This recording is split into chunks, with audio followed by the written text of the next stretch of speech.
E aí, nerds? Beleza? Sejam bem-vindos. Eu sou o Marcel e esse é o Mestre dos Nerds.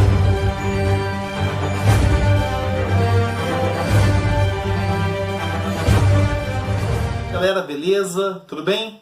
Hoje, neste vídeo, nós vamos falar um pouquinho da história do Homem-Aranha no cinema. Como que foi feito para o Homem-Aranha chegar às telonas, né? O amigão da vizinhança chegar às telonas. Nós vamos começar então um pouquinho com a história. Nós vamos lá no ano de 1962. E não estamos falando de X-Men. Quem assistiu o último vídeo, X-Men, não estamos falando de X-Men. Estamos falando do amigão da vizinhança. O Homem-Aranha apareceu pela primeira vez nos quadrinhos, no quadrinho Amazing Fantasy número 15. Olha só, Amazing Fantasy número 15, no ano de 1962. O personagem foi criado pelo Stan Lee e pelo Steve Ditko. Naquele momento, para o Stan Lee, ainda era muito difícil a criação de personagens o tempo inteiro. Tanto é que depois, quando a criatividade dele se esgota, ele cria os mutantes e fala, é mutação, e eles nasceram de mutação, ponto, acabou, é isso aí, tá? Mas, nesse momento, em 1962, ele cria o que vai ser o maior super-herói, o mais conhecido de todos os tempos, o que mais vende quadrinhos de todos os tempos, e é o que todo mundo esperava, espera e leva todo mundo ao cinema para vê-lo. Não importando quem é o diretor, quem é o ator, vão para o cinema, é sempre sucesso o Homem-Aranha no cinema, certo? Muito bem. Então, ele apareceu nos quadrinhos no ano de 1962, no Amazing Fantasy número 15. Entre os anos de 78 e 79, ele chega pela primeira vez nas telonas, mas não no cinema. Ele chega como uma série de televisão da CBS. O ator era o Nicholas Harmon e era muito bizarro, gente. Era muito bizarro. Era uma série japonesa. Olha só, vocês podem estar vendo aí algumas cenas. Era série japonesa, ele andava de moto, as lutas dele não eram lutas normais, ele sempre agachado no chão, as coisas bizarras, horrorosas, cheio de armas, cheio de equipamentos, mas esta série japonesa fez muito sucesso nos Estados Unidos, teve várias temporadas, todo mundo queria assistir essa série. Então, no Japão, ela foi criada no Japão e acabou fazendo sucesso em outras partes do mundo, porque era aquilo que nós tínhamos naquele momento, certo? Em 1985, a Marvel, que está já em crise, né? Lá em 85 ela começa a entrar em crise financeira, depois ela entra em falência, ela vende os direitos do Homem-Aranha para a Canon Filmes por incríveis $225 mil apenas. Eles vendem o personagem juntamente com todo o seu leque de vilões e amigos e aliados, vende para a Canon por $225 mil, mais uma pequena porcentagem dos lucros de filmes do Homem-Aranha feitos em até 5 anos. Então isso foi em 85, então até 90, 89 para 90, a Marvel lucraria com uma porcentagem dos lucros dos filmes produzidos durante este período.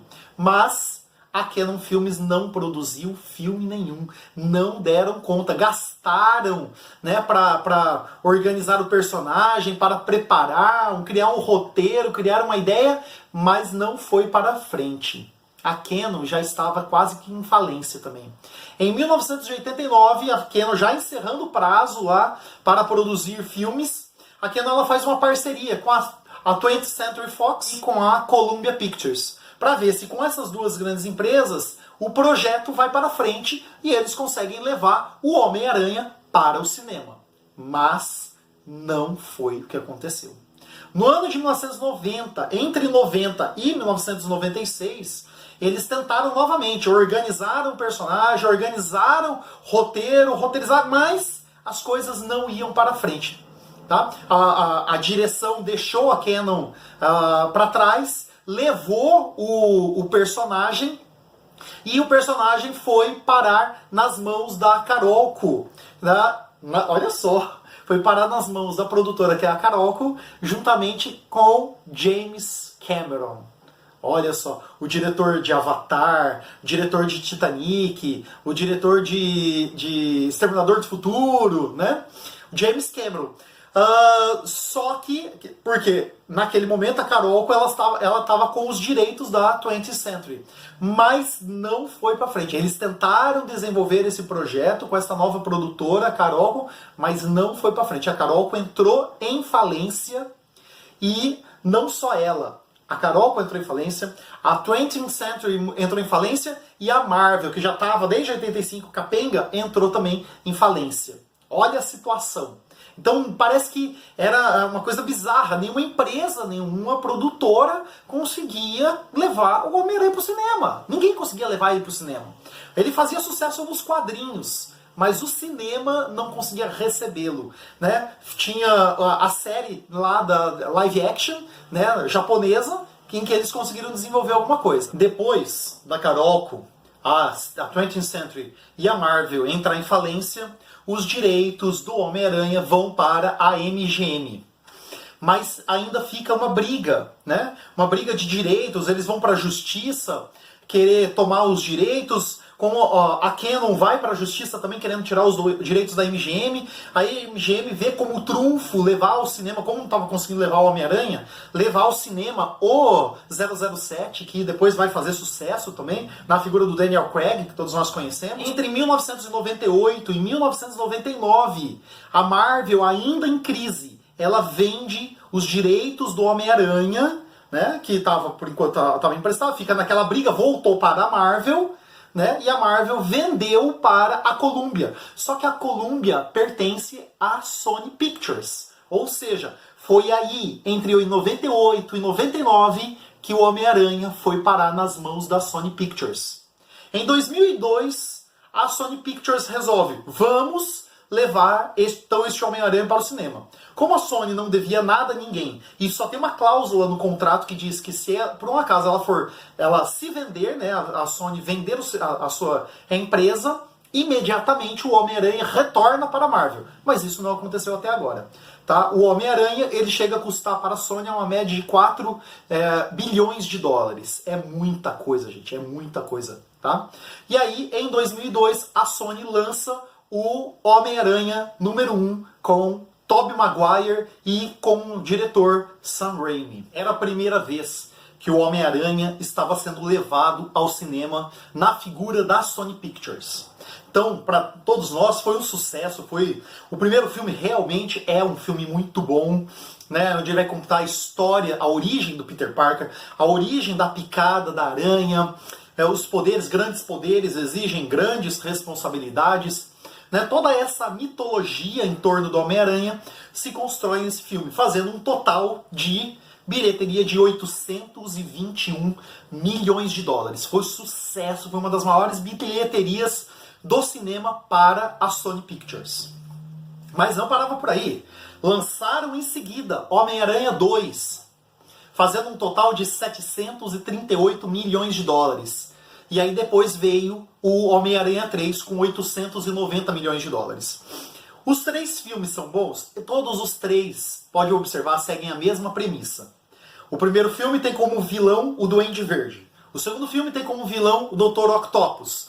E o terceiro filme tem como vilão o Homem de Areia, o Duende Macabro e o Venom. Então eram 3 vilões no terceiro filme. Mas o terceiro filme não caiu nas graças do público. Todos os 3 filmes têm a mesma história. É um vilão que aparece, sequestra a Mary Jane e força o Homem-Aranha a ir salvá-la. Todos os 3 seguem a mesma característica de história. Você pode observar, tá? O terceiro filme não fez grande sucesso. Na crítica, no cinema foi o que mais fez. Foram 890 milhões de dólares. Mas para a crítica não foi grande sucesso. Tá? Aquela história dele se envolvendo com o simbionte, aquela coisa meio emo, não caiu nas graças do público. Por volta de 2008, depois do sucesso dos filmes anteriores, eles ainda tinham a ideia, né, até o lançamento do Homem-Aranha 3, eles tinham a ideia de ainda fazer um Homem-Aranha 4, o 5 e o 6. E além do 4, 5 e 6 ainda fazer Venom, Sexteto Sinistro e fazer só com as mulheres do universo do Aranha. Mas quando saiu o Homem-Aranha 3, e ele foi sucesso de bilheteria, mas foi fracasso de crítica, que é a mesma coisa que aconteceu com Venom recentemente, sucesso de bilheteria, mas fracasso de crítica, eles abandonaram a ideia e deixaram o projeto engavetado.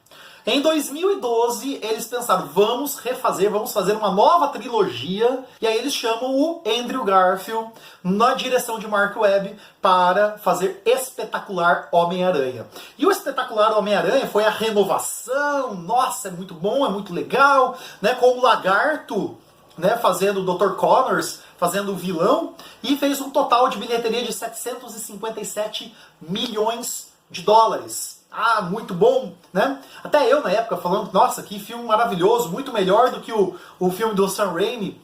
Apesar, vamos fazer uma pequena observaçãozinha, no filme do Sam Raimi, né, o Homem-Aranha solta teias pelo pulso, o que é ridículo. Nos quadrinhos ele tem as atiradeiras. E no filme do Andrew Garfield, no Espetacular Homem-Aranha, já mostra ele usando as atiradeiras. Então isso aí já foi o diferencial. Mas voltou toda a mitologia novamente. A mitologia retorna, ele com os tios, com o pai e a mãe, que eram agentes secretos, que tinham descoberto uma trama, um negócio, né? Foram mortos e a questão da aranha se estendeu até ele e, por casualidades da vida, ele acabou sendo picado por um projeto do próprio pai, né? Muito bem. Depois saiu Homem-Aranha, Espetacular Homem-Aranha 2, A Ameaça de Electro, que fez 708 milhões, o que foi um fracasso total. Porque até então eles também tinham pensado em fazer o 4, o 5 e o 6, né, e ainda fazer Sexteto Sinistro, avançar, tá, mas não deu certo. O A Ameaça de Electro é um filme fraco, segue algumas premissas dos quadrinhos, como a morte da Gwen Stacy, que realmente é uma cena muito bonita, apesar de ter algumas coisas assim muito forçadas, como aquela teia descendo, fazendo uma mão, que é ridículo, é bonito na cena, mas é ridículo, né?